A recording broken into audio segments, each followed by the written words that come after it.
السلام علیکم ورحمۃ اللہ وبرکاتہ۔ دنیا کی تاریخ میں بہت سے ایسے لوگ گزرے ہیں جنہیں ان کی بادشاہت اور پیسے نے مغرور بنا دیے اور تکبر میں آ کر وہ خود کو خدا سمجھنے لگے، اور جب یہ لوگ قابل ہدایت نہ رہے تو اللہ نے ان بدبخت لوگوں کو عبرت کا نشان بنایا۔ جزیرے ان کے ویڈیو میں خوش آمدید۔ آج ہم بات کریں گے حضرت ہود علیہ السلام اور خدا کا جھوٹا دعویٰ کرنے والے شداد کے بارے میں۔ شداد دنیا کی سب سے طاقتور ترین قوم کی نسل میں سے تھا، جسے قوم عاد کہا جاتا ہے۔ ان جیسی قوم اللہ تعالیٰ نے نہ ان سے پہلے پیدا کی اور نہ ہی ان کے بعد۔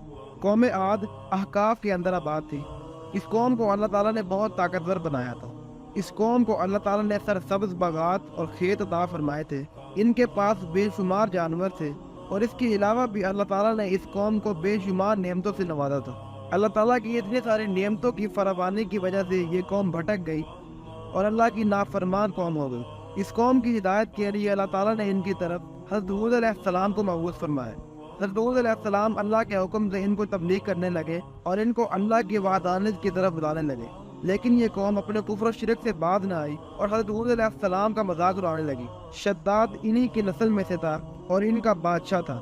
شداد نے اپنی طاقت کے زور پر بڑے بڑے بادشاہوں کو اپنے زیر کیا اور اس کی بادشاہت بہت بڑی اور بہت دور دور تک پھیلی ہوئی۔ حضرت ہود علیہ السلام نے شداد کو بہت سمجھایا اور اللہ پر ایمان لانے کا کہا، لیکن وہ بعد نہ آیا اور انکار کر دیا۔ شداد نے حضرت ہود علیہ السلام سے کہا کہ اگر میں اللہ پر ایمان لے آؤں تو مجھے کیا ملے گا؟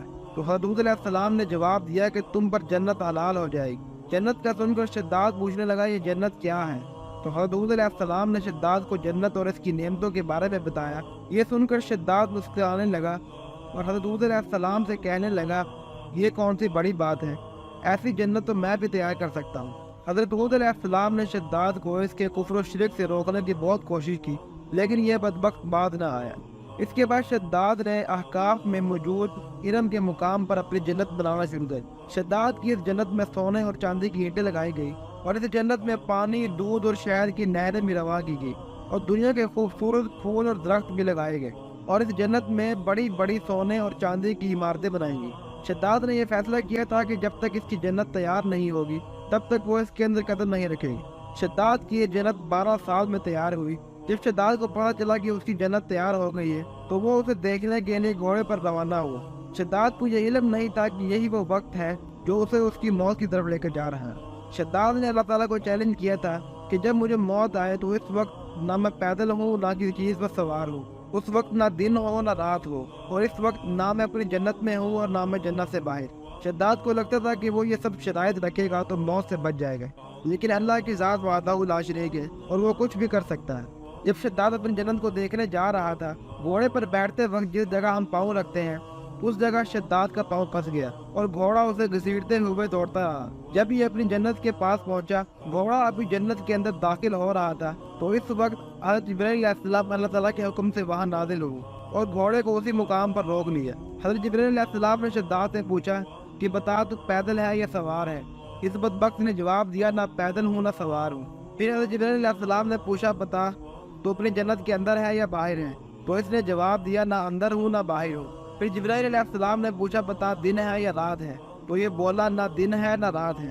اس کے بعد حضرت جبرائیل علیہ السلام نے فرمایا، اللہ نے تیری ساری شرائط پوری کر دی ہے، اور پھر دردناک طریقے سے اس کی روح قبض کر لی۔ شداد کی موت کے بعد اللہ کے حکم سے شداد کی بنائی ہوئی جنت زمین میں دھنس گئی۔ شداد کی اس عبرتناک موت کے بعد حضرت ہود علیہ السلام نے قوم عاد کو بہت سمجھایا، لیکن وہ اپنے کفر و شرک سے باز نہ آئے، اور پھر جب قوم عاد قابل ہدایت نہ رہی تو اللہ تعالیٰ نے حضرت ہود علیہ السلام کو اپنے ساتھیوں کے ساتھ یہاں سے روانہ ہونے کا حکم دیا۔ اللہ کے حکم کے بعد حضرت ہود علیہ السلام نے آخری مرتبہ اس قوم کو سمجھایا، لیکن وہ پھر بھی باز نہ آئی، تو حضرت ہود علیہ السلام اپنے ساتھیوں کے ساتھ اس علاقے سے نکل گئے۔ اس کے بعد اللہ تعالیٰ نے اس قوم پر خطرناک آندھی اور طوفان مسلط کر دیا، اور یہ طوفان کئی دنوں تک چلتا رہا۔ اللہ تعالیٰ نے اس قدر دردناک عذاب دے کر اس قوم کو غرق کر دیا اور قیامت تک عبرت کا نشان بنا دیا۔ بے شک اللہ تعالیٰ ہر چیز پر قادر ہے۔